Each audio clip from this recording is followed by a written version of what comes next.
राजस्थान के बीकानेर से परिवहन विभाग की कार्यप्रणाली पर सवाल खड़े करने वाला मामला सामने आया है, जहां एक ट्रक मालिक ने विभाग के इंस्पेक्टर पर रिश्वत मांगने का आरोप लगाया है।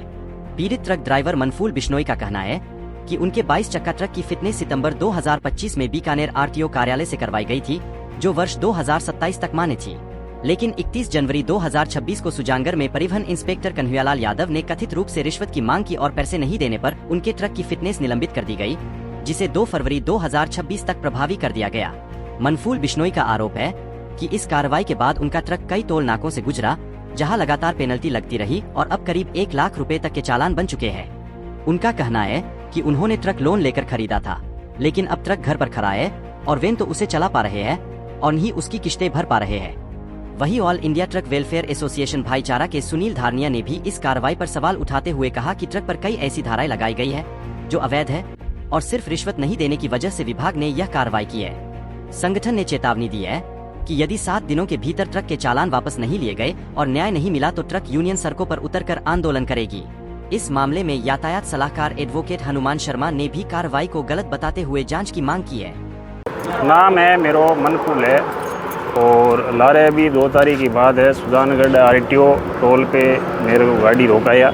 हाल का मेरी 22 चक्का गाड़ी है मेरा और अंडरलोड गाड़ी है। मेरे को रिश्वत मांगा उसने, मैंने बोला नहीं मेरा अंडरलोड गाड़ी है, कागज़ मेरा एकदम ओके है। उसके बाद में मेरे को बोला रिश्वत आप दो, रिश्वत मैंने दी नहीं। देने के नहीं कारण है मेरा ये फिटनेस है, खारिज कर दिया उसने। मेरे को बोला ये चलान का, मेरे को बोला मैं चलान करूँगा, चलान भी आपने कर दिया, चलान भी कर दिया हाँ, और दूसरे दिन ये फिटनेस भी खारिज कर दिया। ये बात है साहब। क्यों किया? रिश्वत के चक्कर में। कितनी रिश्वत मांगी थी भाई? 1500 रुपये वो एंट्री मांगा था, 1000 रुपये मेरे से मांगा। मैं अंडरलोड गाड़ी है, मैं क्या दे रहे थे आपने? नहीं दिया? हाँ नहीं दिया मैंने, उसके वजह जो दे रहे थे वो आराम से निकल रहे? हाँ दे रहे वो आराम से निकल रहे, कुछ नहीं है, कोई कमी नहीं है। और नहीं दिया है उसके वो कमी निकला लेते हैं, भाई ये कमी है वो कमी है वो है। मैंने कैसे ली हुई है? लोन पे है गाड़ी। लोन पे गाड़ी? हाँ। कितना लोन?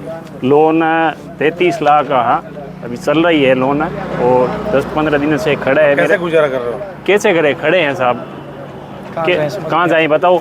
रोड पे चले तो टोल ये आ रहा है, चलान आ रहा है ऑनलाइन, और खड़े हैं तो किस्त आ रही है। क्या करे बताओ? हमारे तो भाई घर चलाने वाला और हमारे जुगाड़ यही तो ये आरटी साहब ने कर दिया, क्या करे बताओ? आप हम तो गरीब आदमी है साहब। दर की ठोकरें खा। सुनील बिश्नोई, भाईचारा all India welfare association. Rajasthan के अंदर आए दिन की ये घटनाएं हो चुकी है। आज ऐसा ही किस्सा हमारे साथ में आया हुआ है। भाई मनफूल जी 2 दिन पहले आए थे, इन्होंने अपनी स्थिति बताई। बिल्कुल नाजायज़ इनको प्रताड़ित किया जा रहा है, सिर्फ अवैध पैसों के लिए इनकी फिटनेस को निरस्त कर दिया गया। अगर इस गाड़ी में कोई कमी लग रही थी तो 2 महीने पहले इसकी फिटनेस हुई थी, जो फिटनेस 2027 तक वैलिड है। उसके बावजूद आप सारे नियमों को ताक पे रखकर आपने मोटर मालिक को कोई सूचना नहीं दी विभाग ने, और अगर निरस्त करवाते हैं वो संबंधित आरटीओ के आगे मांग करते हैं, उनको भी लिखित में उनको भेजना पड़ता है। लेकिन 31 जनवरी को चालान हुआ और 2 फरवरी की सुबह ही इस फिटनेस को निरस्त कर दिया गया। अब गरीब मोटर मालिक है ना, तो इसके पास में किस्त भरने के पैसे हैं और इसका घर भी इसी गाड़ी के ऊपर आश्रित है।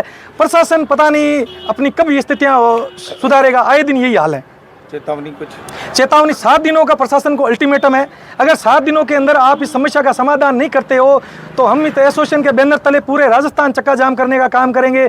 और ये एक गाड़ी या एक मोटर मालिक की घटना नहीं है, ये तो सिर्फ अपने पत्राचार लेकर साथ में खड़े हैं। ऐसे हजारों मोटर मालिक है जिनकी आरसीआं और फिटनेस है वो सस्पेंड है, ना उनको सूचना दी गई, ना उनको किसी तरीके की जानकारी है। आज वो दर की ठोकरें खा रहे हैं। सड़क पे गाड़ी चलाएं तो उनकी कोई इंश्योरेंस या किसी तरीके की मान्यता नहीं है। लाखों रुपए के चालान आ रहे हैं टोलों से और वो दर की ठोकरें खाने पे मजबूर है। पर पीड़ित ड्राइवर की पूरी बात सुनी गई है।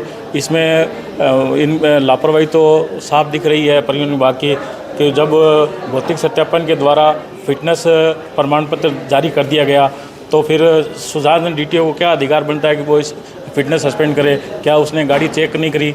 ना उसने ड्राइवर को किसी कोई प्रकार का नोटिस जारी करके उसको सूचित किया। इससे वो लगातार अपनी गाड़ी चलाता रहा और उसके टोल पर लगातार चालान बनते रहे। आज उसके चालान बताए जा रहे हैं कि 80,000 के आसपास पहुंच गए। तो ये एक गरीब ड्राइवर जो गाड़ी के सारे अपना परिवार चलाता है, वो ये इस प्रकार 80,000 कहाँ से भरेगा?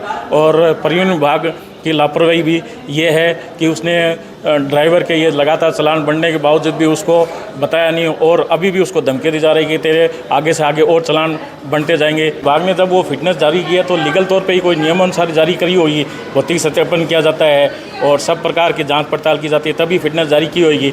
अब जब उसने फिटनेस जारी कर दी तो सवाल सुजानगढ़ DTO को जो उसके क्षेत्राधिकार में नहीं, हाँ, उन्होंने जो भी सस्पेंड करवाई है फिटनेस, वो नियमानुसार तो गलत कराई है। बिना सूचित किए हुए करवाना ये गैर आदतन अपराध हो गया।